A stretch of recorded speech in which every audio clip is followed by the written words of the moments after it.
Here is why being a nice person or trying to be seen as a nice person in life isn't going to help you get what you want in life. Yeah. Be bright on this one, no. Heavenly Father, to you be praised. You're the reason why I lift my voice. You're the reason why I lift my hands. Age to age, to do the same. The dictionary defines nice as giving pleasure or satisfaction, being pleasant or attractive. So now, it's probably safe to say most of us wants to be seen as nice, right? Whether be it by family, colleagues, friends, or even our neighbors. Generally, we want to be seen as a nice person, and there is nothing wrong with that per se. But now, what happens when the need to be seen as a nice person gets in the way of you being an authentic person? Or what happens when the urge, desire, and need to be seen as a nice person stops and prevents you from being that authentic person that you ought to be in life? We all have different aspects of our character that are highlighted at different times, and occasionally when we speak up or express an emotion that we are feeling, it isn't always being nice, and that's okay. That's human nature. And here is why being a nice person or trying to be seen as a nice person in life isn't going to help you get what you want in life. It's possible and very possible to be nice, and that can be counterproductive.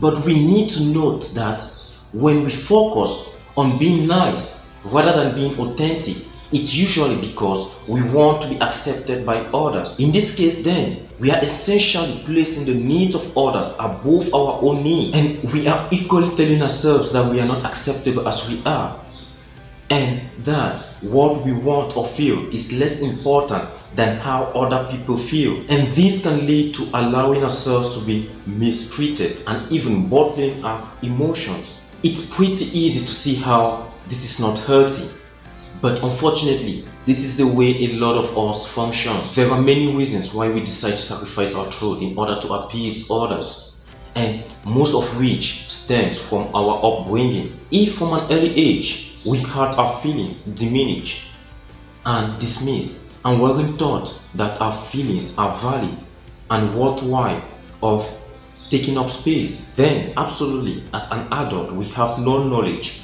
of how to communicate our feelings. So instead, we start playing nice, trying to be seen as a nice person. We don't and can't speak up about how we feel or what we want. We hope by some miracle or the other, people may read our mind and give us what we want, which of course never works. This situation becomes pretty exhausting and start causing a lot of internal conflict. And obviously that's what happens in most cases when you push down your throat and sit back upon your feelings. Eventually that stuff's going to spill out of you. At some point, in one way or the other, all of those years of being nice, when you wanted to tell somebody to go jump or holding your tongue, instead of speaking up, it's going to come back and bite you. It could happen slowly, which might mean your niceness gradually turn into passive aggressiveness or even control, because the resentment you feel is starting to eat away at you. Or it might come fast and furious in the form of emotional outburst, addictive behavior, or even depression. However it happens, there's no way to avoid the fallout of ignoring your own truth. Does this mean we shouldn't be nice? No. It pays to be nice. There's plenty of science that shows that being nice and kind is good for us. For example, according to Dr. David R. Hamilton, act of kindness and being nice create an emotional warmth which releases a hormone called oxytocin. This oxytocin is often referred to as the love hormone because of its feels good effect. Along with it making us feel good, it also protects the heart by lowering blood pressure. So the point here is, choosing not to be nice doesn't mean you have to be rude or unkind. Not at all. It simply means instead of focusing your energy on being nice, you can be honest, polite, and assertive. So now, what's the answer here? So as well, the answer is simple. But as with anything new, it isn't easy at all. But to put it bluntly, you need to drop the act. Allow yourself to be human. You have to get comfortable in taking up space. And you need to learn to accept that some people will simply not like you. And here is a simple fact you should remember.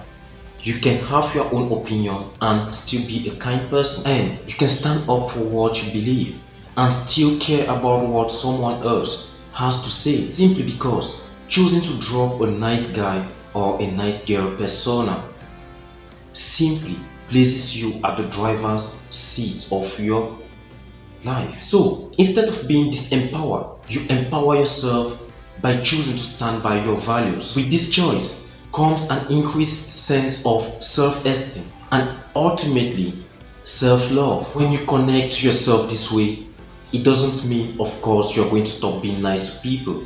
In fact, the opposite will happen because you are now being nice and kind to yourself. And kindness and love will flow out of you rather than it having to be manufactured. And you will become a truer, more authentic version of yourself, and ironically, probably a nicer one too. Thank you.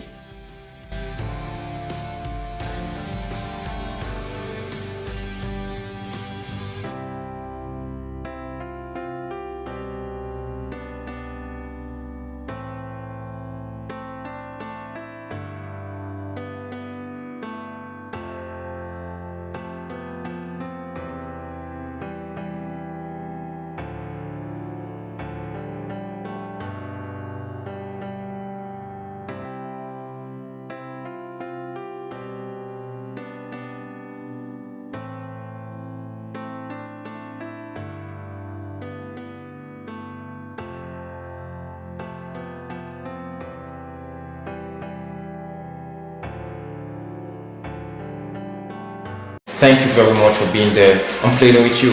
Stay connected. I promise you guys, I'll keep on creating, I'll keep on bringing on good content, great content that will keep you lively, that will keep you motivated. Remember, we are at the Motivational Center, Maxwell Munda.